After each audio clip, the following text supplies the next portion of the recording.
This is an introduction to poetry, and we're going to be talking through the function of poetry and also some of the techniques and language that are featured in it. So if you're not familiar with poetry, it's a form of expression and it's a way to communicate ideas and feelings. It's a form of art and also a form of creative writing. So really it's about expressing ideas and emotions, though it doesn't do it in perhaps what we would consider to be a normal everyday way. What poetry does not is it does not have to rhyme. So often when people think poetry, they think it has to rhyme.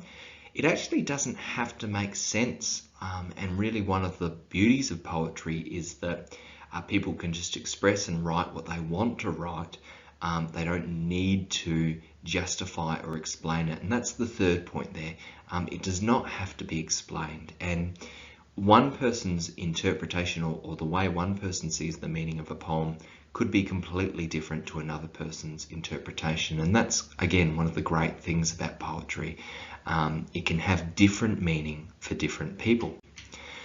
So the reason that we actually look at poetry in school, the reason we think it's important, is it's a great way to unpack how language can work, and just look at different ways that language can be manipulated to create different types of meaning.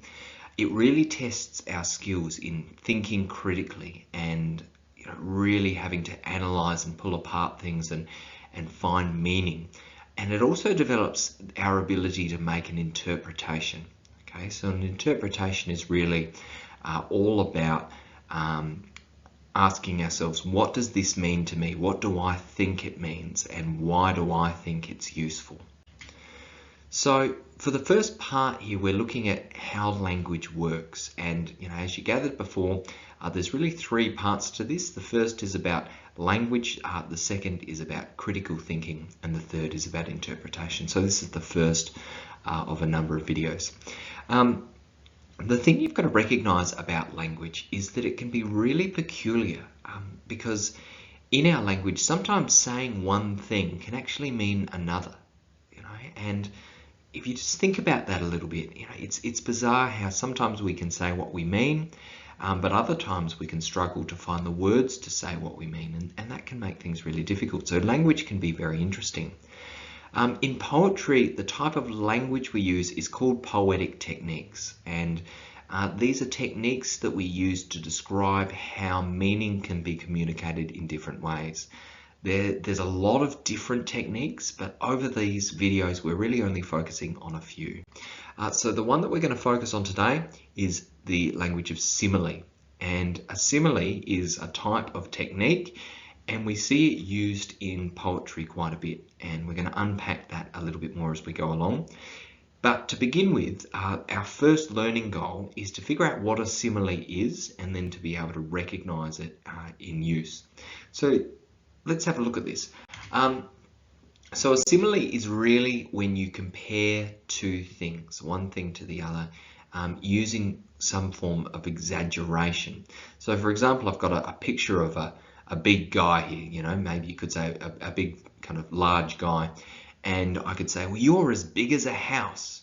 Okay, so what I've done is I've compared the guy to a house, something that's also really big, but often even bigger, to kind of make this point of saying, look, you're really big, you're as big as a house. So I'm making a statement. It goes the other way, you're as skinny as a rake. Okay, so in this case, I've taken this picture of a really skinny guy and I've compared him to a rake, like a stick, basically. Okay, but again, he's not actually that skinny. That's an exaggeration, but that's kind of how similes work. You're as fast as a cheetah. Okay, so again, in this case, I've taken something really fast, like a cheetah, and I've compared that to this person running in order to exaggerate how fast they are. So the key thing you'll notice in these examples is that we're always comparing two things. So a simile always compares two things, and we always use the word as in between. So you notice you're as big as a house, you're as skinny as a rake, you're as fast as a cheetah. In each case, we use the word as in order to compare two things. So there's part of what makes a simile. Okay, it's always about comparison, and it's always about exaggeration. What I want you to do now is you'll pause this video in just a moment, and using your voice recorder, I want you to have a bit of a think and record 3 ideas for similes that use the word as to compare two things. So it doesn't really matter what you choose to compare. What I really want to see is that you understand what a simile is, and that you can describe something or you can make a point about something by comparing it to something else. So another example I've just got here, you're as hot as fire. Okay, so I wanted to, you want to pick a word to describe something, and then you want to, kind of think about the extreme version of that word. So I wanted to say someone was hot. So I tried to think, what's the hottest thing there is? Well, fire. Okay, you're as hot as fire.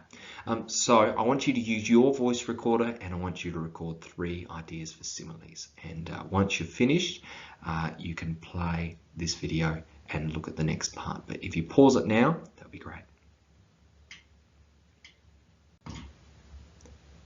All right, so hopefully you've been able to demonstrate that you understand that first type of simile, comparing two things using the word as. We can also use the word like when it comes to comparing two things. I could say you're like something. So some examples in this case are, life is like a box of chocolates. You never know what you're going to get. And interestingly, you might have heard this saying before, but might not really understand it. Because obviously these days when you buy a box of chocolates, you often do know what you get because it's written on the bottom. But traditionally, when you used to get a box of chocolates, there was no label. So it was just a variety of different chocolates, and you would pick one up not knowing what was inside. So if you look at this picture in front, you could pick up that one in the middle, and it might have caramel in it, or it might have like a hazelnut in it, or anything like that. So you just didn't know. So what they're kind of saying in this statement, life is like a box of chocolates, you never know what you're going to get, is, I guess, this idea that you can make choices in life, but you don't always know how they're going to pan out or what the result is going to be, just like when you pick a box of chocolates. So that's a simile. Life is like a box of chocolates. This might hit home a little bit more, but some people might say, this school is like a prison, and you can see the 2 pictures here, but sometimes we can compare something we don't like to something that isn't very good. This school is like a prison. Or another example, they treat us like animals. Okay, so you've got a picture of people here. But you can notice I'm comparing again. The way they treat us is the same way that they might treat animals. And I've got that word like in there in the middle. So based on these 3 examples, again, we're always comparing 2 things. If it's a simile, we always use the word like in this case. So life is like a box of chocolates. This school is like a prison. They treat us like animals. So with that in mind, similar to what you did in the last activity, I want you to use your voice recorder, and I want you to record 3 ideas for similes that use the word like to compare 2 things. So, another one I've said here, life is like a journey. You could use the first half of that. Life is, how would you describe it? Life is like what? It could be like anything. So just come up with 3 ideas for me and put them on your voice recorder to show me that you understand how a simile can be formed in this way. You can pause this video now.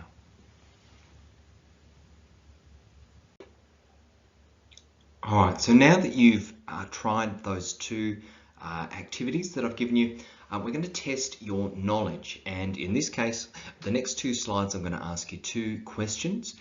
They're multiple choice questions. There's going to be 4 options, and I want you to use your voice recorder to record the number for the answer you think is correct. So I'm going to read out the question to you, and I'm going to put the answers. I'm going to say the answer is either 1, 2, 3, or 4, and I'll read out the answer after each number, and then you need to use your voice recorder to tell me which number you believe is correct. All right, so here's your first question.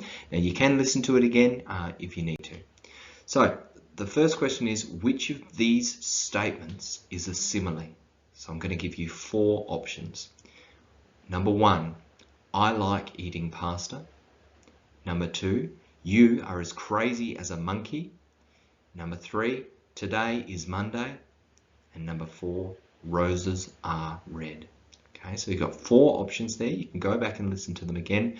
But I want you to use your voice recorder to say either 1, 2, 3, or 4 as the answer to the first question. This is your second question, and this is the same thing. Which of these statements is a simile? Okay, so again, you're going to answer 1, 2, 3, or 4 on your voice recorder. So these are the options. Number 1, I've eaten as much as I can. Number 2, hey you over there. Number 3, it's like I'm blindfolded. And number 4, do you like me? Okay, so there's 4 options there. Again, using your voice recorder, I want you to record either 1, 2, 3, or 4.